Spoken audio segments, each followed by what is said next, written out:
Okay,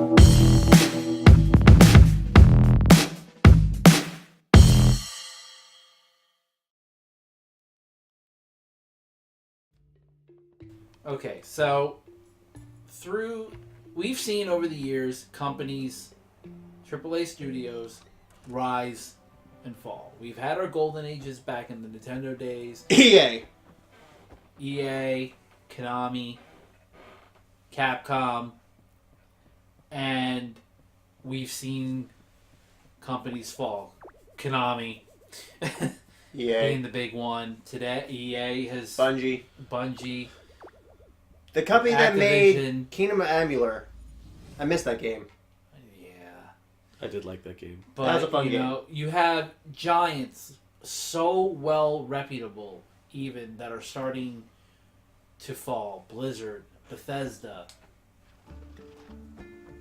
But with that has become as we've discussed before, golden age of indies.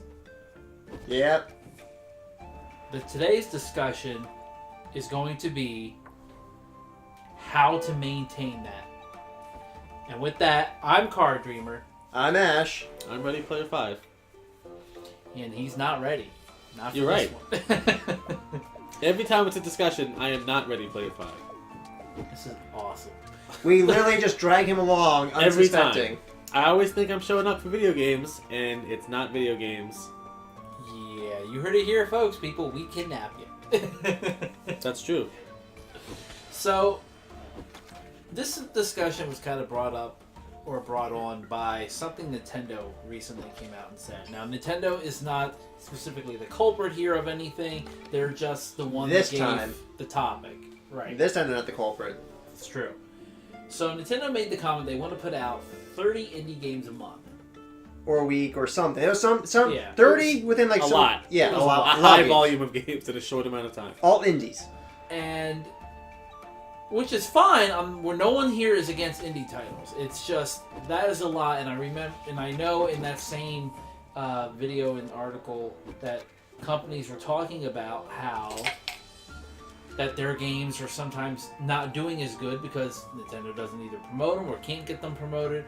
There's just so much now already on there, and now even I think the holiday, all the highlight time for these people to be on the console is kind of waning out. Simply put, as gamers, we look for the most enjoyment for the lowest cost, and that's indie titles for the most part. Most of the time, people will buy an indie game of decent length for a lower price versus a full-fledged game that may not be completed. Destiny. Yes.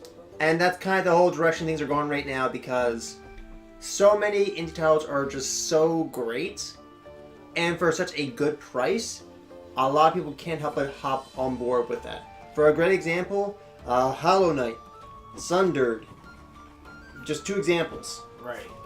Shovel Knight being one of the best examples. It's probably the prime example.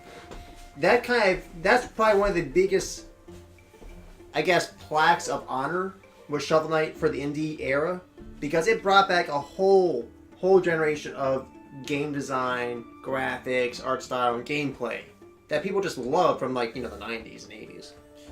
So, and Ready Player 5 is just staying silent. Yes, he should. You're right. So, the question then being brought forth is, to maintain this golden age of indies, should the indie developers kind of collectively get together and say, we need to slow down and coordinate our releases so we don't overshadow each other? So we're not getting lost in the shuffle. Yes, it's a business. Yes, it should be competitive. But at the same time, you could easily be the one who gets lost in that shuffle. So I'm going to play devil's advocate here. I'm going to be arguing why it would be a benefit for indie developers, while CD and Ready Player 5 is going to do his thing. He's going to sit there. He's just completely... I honestly don't know how I'm going to respond because I don't know enough to say anything about it. I'm just going to let you guys talk. Just chime in when you think you can chime in. Don't expect anything. I expect a lot from you. You're my friend. Well, that's Which was your biggest mistake? Well, that's it for me, guys. I'm going to head out and So we're gonna let CD kick this one off. I'm gonna play devil's advocate. I kind of think they should ease off and coordinate because for two factors. One, a lot of these indie games are funded by Kickstarters to begin with. Yep. So consumers only have X amount of dollars. We broke. If we're gonna fund all these games, there's no one left to buy them, and I can just you're already getting lost. You're not making as much money or profit as you want because you've already got to give a copy of the game to the people who fund you, and I just think it's a lot of games. So if there's so many games out there, you're gonna get overshadowed. You're gonna get overlooked. A lot of great gems are going to be lost. Studios are going to close. People are going to... I mean, it's just that I see this big, massive snowball effect that I feel like if they all ease out, everybody can get a piece of this pie. Okay. All right, now my part of this. Why it's a good thing that indie developers just put out games. Most of the time, indie developers put out 1 or 2 games. Very few developers actually put out more than 1 game at a given point. We're not going back to the whole Mighty No. 9 fiasco where they try to do 3 Kickstarters at once, which was just a big debacle. Selfish. So, yeah, you're right about that. But here's the thing. Like I said before, as gamers, we look for the most enjoyment for the lowest cost.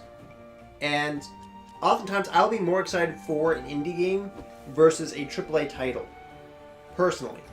And I will usually put out, the $10 to $20, $25 versus, paying $40, $50, almost $60 for a full-fledged game that may not be completed.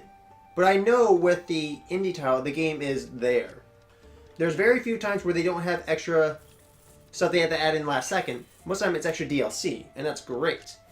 As for how Kickstarter works, when someone pledges money to Kickstarter, it goes to the developer, they get a reward based off the tier system, and whoever backs that game usually gets their copy. Now, if Nintendo, for example, were to put out a physical copy or a digital copy of that game for one of their consoles, that's still more money for the indie developer because there are some people who prefer physical copies and will buy a multiple copy of a game just to have the physical stuff that comes with it or just the physical disc.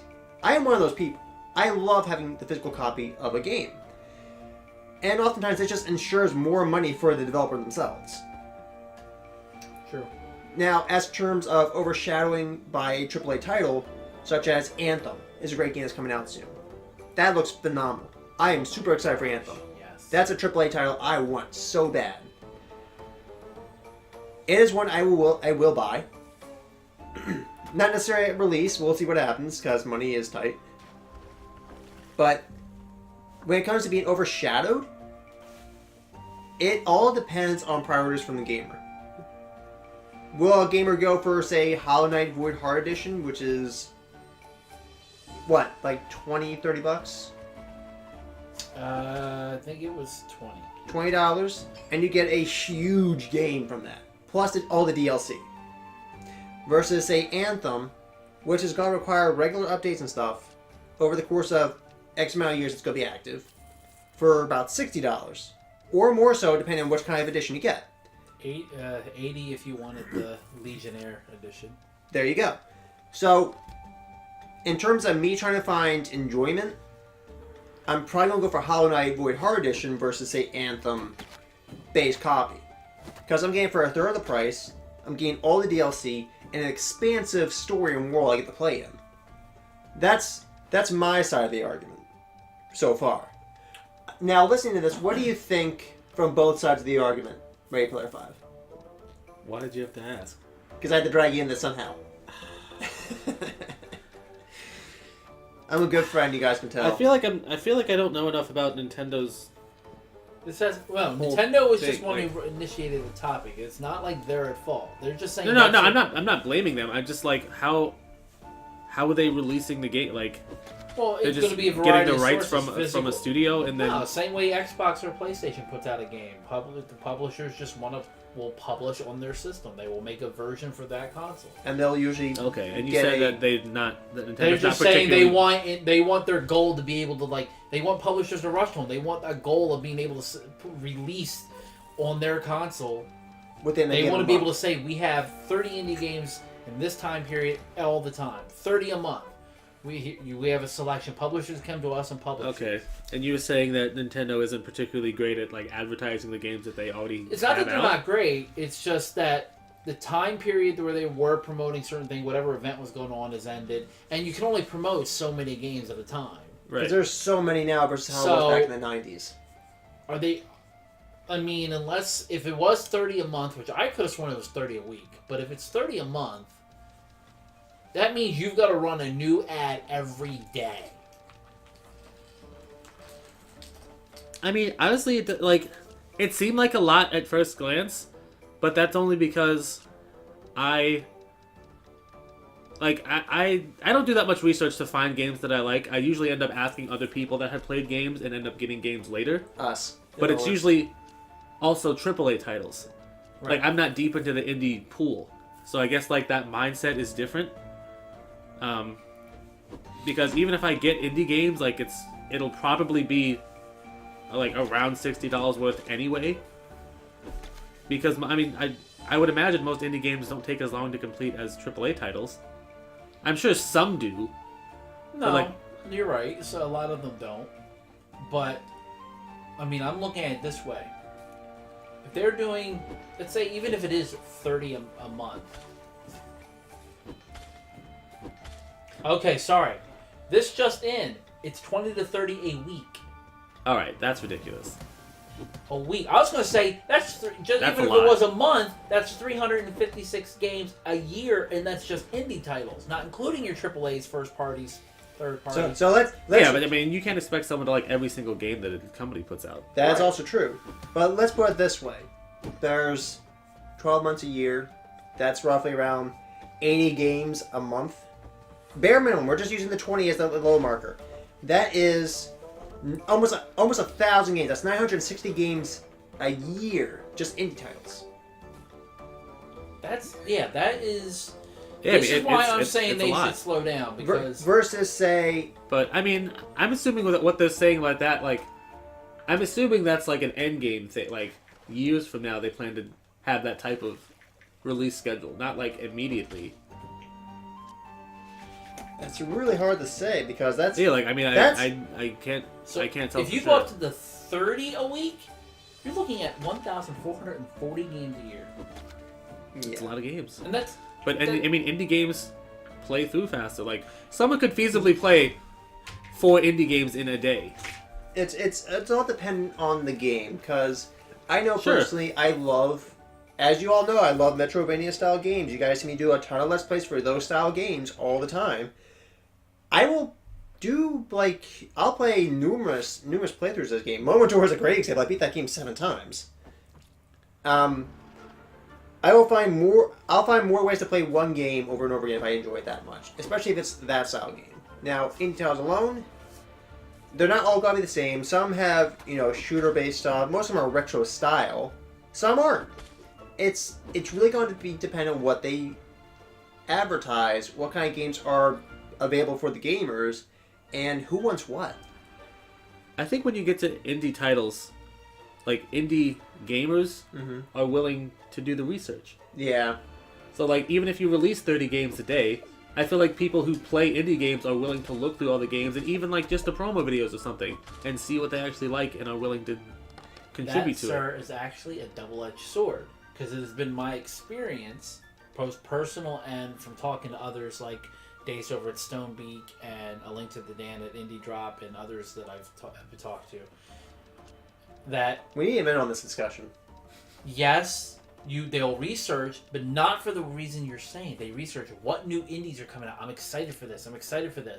And on the flip side, they're also more willing to take a chance on the indie because it doesn't cost so much. So research isn't in that sense as important because, well, it looks okay. I don't need to overly look into it because if it's not that great, I didn't spend as much. Okay.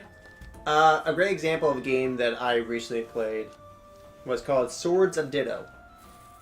I saw the game, I watched the trailer, read the description, and from my understanding of the game, every time you picked up a sword, you play as a different character with their own story.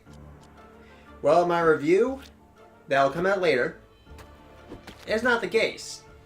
The game is basically, you're the same character, you die, you play the same story, different character. And it got real repetitive real fast. I'm going to stop right there for that because I got an actual review for it. You guys can watch that when you want. And that's fair. The trailer basically deceived me. But was it not that bad because you didn't pay as much? I paid $20 for it. I did not feel like it was worth that price. Even $20? Yeah. Now imagine if you paid $60 and you Sure. want something like, say, I don't know, Fallout 76? I mean, I feel like AAA games fail less. No, that's the thing. They've been failing more. That's why there is almost some say that it's actually in the process of a crash right now. The Back way to they the handle, 80s. I'm sorry, but that's also got to be the biggest reason Activision and Bungie split. Is Activision realizes they are no longer going to be able to do what they want, money grubby wise, with the game. Fallout 76 launched pretty much broken, unplayable. It is crap. It's Glitchy. incomplete and glitchy. They false advertise. My older brother Blizzard had a ball with is it. Though. people want Diablo. What did they offer? A mobile game. That is you turn into a huge field. Now, mind you, in that defense, Blizzard has done very few mistakes in their history. Right, I'm not arguing that. This is probably just... I wouldn't really call that a mistake. It is a Diablo game. It was not the Diablo game people wanted. It was a mistake when they announced it. Exactly. Yes. That's where the mistake lies. Now, in terms of playability, I guarantee there will be some people that play that game. But I still have a lot of faith in Blizzard. They have not let me down thus far outside of maybe a few online issues that are player-based. There's the latest with EA. First off, it all started with them and How is Battlefront. EA still around? Now, they've canceled the whatever Star Wars game is in the works. They're not publishing anymore. And they're forbidding from BioWare from making any more content for Knights of the Old Republic. Oof. So, they can't get Star Wars right. And they're forbidding for anybody who does get it right from doing anything. Well, That's Everybody- kind of that sucks. Call of Duty Black Ops has taken heat because of their microtransactions, $1 for a single red dot. Seriously? Yeah, they made a single red dot that's supposed to be a reticle, but it's literally a dot, and they're charging $1 for it. It makes me a little mad. Everything, AAA titles are on the decline because of the kind of greed and releasing unfinished products anymore. You remember back in the days of the 90s when all the stuff was on the game, you just had to unlock it through either a specific action or being a certain character a certain way? Right, because it was Remember a that? cartridge and you couldn't update it later. It was either done or it wasn't. I miss that. That's fair. Like, I love That makes DLC. sense. I love DLC when it's... So Yeah, when you get a complete game and you just get DLC that adds to the complete game. Right. adds more story, adds extra content. So Anything that adds extra story is usually worth it. right. So with all that in mind, and AAA's declining, and indies being in such a good place right now, should they risk trying to fulfill the type of quota that companies like Nintendo want, or should they go? Because I don't even know if there's enough indie companies out there to develop that many games, and let alone pump out more than one like that. And here's the thing, though, with the indie companies, a lot of them is a small group of people, maybe less than 20. Most of the time. Even less so in most cases. So I feel like if they try to meet that type of demand, the quality of the indie game is going to start going down. They're going to flood the market and totally disillusion people's look on indie games and get themselves or others lost in the shuffle. There's too many reasons, in my opinion, to not meet that type of quota. Say, look, I think we're going to continue on the way we're doing things now. Maybe we'll even slow down a little bit because we rather produce the game that we're envisioning and not start cracking under this. Time crunch. Yeah. And here's the thing, though. They say they want to release 20 to 30 games a week. Now, it didn't say anything else in the article outside of that. Like, they didn't say that they were going to be completed games or they're commissioned games. They didn't really say. Now, if it's games that already are done and they're just doing it week to week, okay, it won't cause them to burn out as fast, but they will eventually burn out because within a year, nearly 1,000 or over 1,000 games, it's on average you're going to see at least like 11,000 to 12,000 games, just indie titles alone, released on the Switch. And even if you're a hardcore indie gamer and don't ever play AAA titles, you may be even able to afford a lot, if not most of what you want. But there's no way you're going to have the time to even play that much. Unless you know... And I will know all about that. Oh yeah, we've seen your collection. He's literally got a library of games here that he just hasn't touched. Sad but true. Versus me and Ready Player 5, who have like a handful of games that we play all the time. Yeah, I mean, I'm only playing a single game at the moment, but I still have other games that I don't play, and I don't even have that many games. But you have 2 more now. That's true. He's getting ready for Kingdom Hearts 3. Did just give me a Kingdom Hearts 1.5 and 2.5. And I'm appreciative for that. You heard it here first, folks. Card Dreamer does do something nice. Out of guilt. Only after he got a better version. I got a hand-me-down game. There it is. There's the catch. If you see him, you understand why it's a hand-me-down. So, Bitch! so 5. I hate this place. Do you hate this place or do you hate him? Yes. There it is. So 5, question for you. What? Seeing that you've mostly played like AAA titles made by larger game companies, I haven't really played too many indies. Thoughts on the market flooding with indie titles? Like, as a gamer, in my opinion, like, it won't affect me. Mm-hmm.